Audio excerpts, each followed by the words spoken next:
রাধে রাধে বন্ধুরা, তোমরা সবাই কেমন আছো? নিশ্চয়ই ভালো আছো এবং সুস্থ আছো।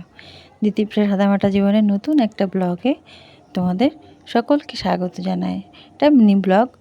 আজকে শুক্রবার যেহেতু, তাই দেখো সকালবেলা উঠেই মনে হচ্ছে রৌদ্র হয়েছে। আর জামা কাপড় কটা রোজকার মতো কেচেছি, আর আকাশ মেঘলা করে আছে। আর আমার ছাদ বাগানে ছোট্ট ছোট্ট গাছে কত ফুল ফুটেছে না বলো। আর একটা কড়ি দেখালাম না, ওটা নাকি নীল জবা হবে, কিন্তু ওটা পিঙ্ক পিঙ্ক দেখাচ্ছে। দেখা যাক কি জবা হয়। আর এইটা কী গাছ বলো তো? পুদিনা পাতা গাছ। আর দেখো ঝরঝর করে বৃষ্টি হচ্ছে। আর জামা কাপড়গুলো তো কেচেছি, কোথায় নাড়বো এখন, তার কি অগত্যা কি করব। এই টিনের শেডের তলায় দড়ি টানানো হয়েছে, ওখানে নেড়ে দিয়েছি যাতে জলটা ঝরবে, অন্তত জলটা ঝরলে পরে ঘরে নেমেলে দেওয়া যাবে। তাই দেখো এভাবে নেড়ে দিয়েছি। তারপর যেহেতু শুক্রবার, কালকে শনিবার, তাই নিরামিষের জন্য সব গ্যাস ট্যাসগুলো পরিষ্কার করে নিলাম। গ্যাস ট্যাস মশার সাথে সাথে জানলার গ্রিল, এদিকে দেয়াল টেয়ালগুলোই আমরা পরিষ্কার করি প্রত্যেক শনিবারে। কালকে করব মিট শেপের ভিতরেরটা, কেননা আজকে তরকারি মরকারি সব থাকবে না, এই জন্য বাইরেটা। আর গ্যাসে আমরা কিচ্ছু করব না, রাত্রেবেলা খালি একটু দুধ করব। আর দুপুরবেলা সকালবেলা তো একবার রান্না হয়েছে সেদ্ধ ভাত, আর দুপুরবেলা আর রাত্রেবেলাতে একসাথে করা হয়। আজকে সেরকম রান্না হবে না, সিম্পল রান্না। এই বৃষ্টিতে আর ভালো লাগে না।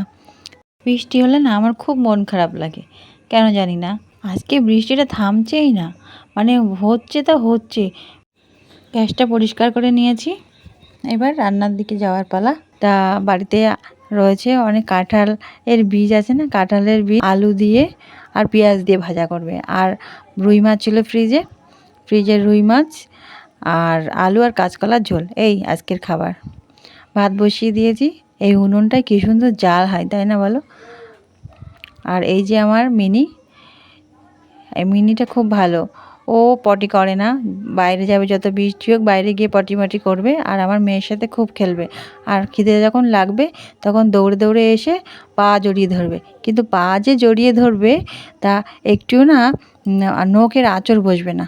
এই দেখো আমাদের কমলা লেবু গাছ, 4টে কমলা লেবু হয়েছে।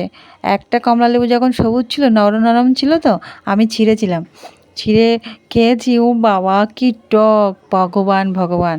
তা আমার বর বলছিল কি যে ওগুলো ছিঁড়বে না, ওগুলো হলুদ হয়ে, যেমন কমলা লেবু, তো কমলা লেবু যখন হলুদ কালার আসে এমনি ঝরে পড়ে যাবে, তখন দেখবে মিষ্টি হবে। সবাইকে খেতে দিয়েছি, মেয়েকে খাওয়াতে খাওয়াতে ছাদে নিয়ে এসেছি। যদি বৃষ্টি আসে তা তুলতে পারবো, কোনো অসুবিধা হবে না। তো আজকে মিনি ব্লগটা কেমন লাগলো জানিও। সবাইকে আমার ভালোবাসা, শুভেচ্ছা। তোমরা ভালো থেকো, বাই।